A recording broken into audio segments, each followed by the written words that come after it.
मुझे नहीं लगता है कि कोई भी सरकार पूरे देश में कहीं भी चाहती होगी कि उनके शासनकाल में लॉ एंड ऑर्डर की स्थिति जरा भी खराब। दो पक्ष हैं इसके। नीतीश कुमार जी ने जब से सत्ता की बागडोर संभाली है तब से उनकी प्राथमिकता है क्राइम के साथ नो कॉम्प्रोमाइज की नीति। उसके ढेर सारे उदाहरण आपके पास हैं, मैं वहां नहीं जाना चाहता हूं। लेकिन महत्वपूर्ण पहलू यह भी है अभिषेक जी कि इतनी कड़ाई, ऐसी मंशा के बावजूद कुछ लोग हैं, कुछ अपराधी हैं जो इस तरह की घटनाओं को अंजाम देते हैं।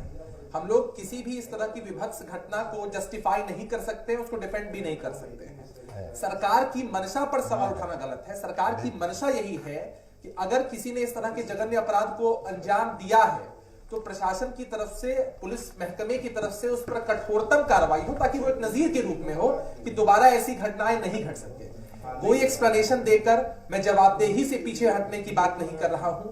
सरकार जवाबदेही से पीछे नहीं हट सकती है, ये तो वास्तविक चर्चा हो गई। दूसरा मसला यह है कि जब इस तरह की घटनाएं घटती हैं तो इस पर गंदी राजनीति होना शुरू होती है। ऐसा नहीं, आप अन्य प्रदेशों के आंकड़ों को उठाकर देखेंगे तो आपको दिखेगा कि हमारे पड़ोसी राज्यों में भी क्राइम का आंकड़ा विभिन्न मानकों में हमसे ज्यादा है। हर सरकार की नियत होनी चाहिए, चाहे वो सत्ता पक्ष हो या विपक्ष हो, कि कैसे हम इन चीजों पर लगाम लगा सकें।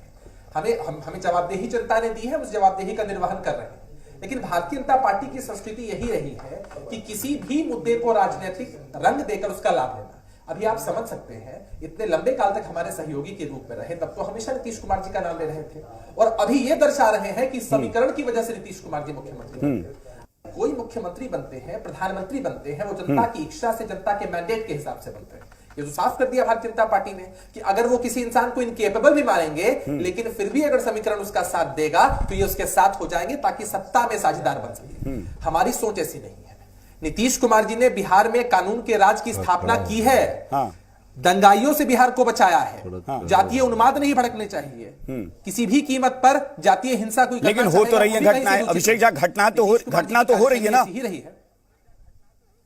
घटना तो नहीं रोक पाए। आप ठीक कह रहे हैं, घटनाओं की फ्रीक्वेंसी अगर बढ़ती दिखती है, अपराधियों का मनोबल अगर दिखता है, हम उसको चैलेंज के रूप में स्वीकार करते हैं। अरे अभिषेक झा गजब बात कर रहे हैं आप, चैलेंज के रूप में स्वीकार कर रहे हैं, लेकिन 24-24 घंटे में अगर इतनी वारदातें होंगी तो ये चैलेंज इसको नहीं कहते हैं। इसको ये कहते हैं कि पुलिस पर अपराधी हावी हैं, अपराधी ज्यादा ताकतवर बन गए, पुलिस कमजोर पड़ गई।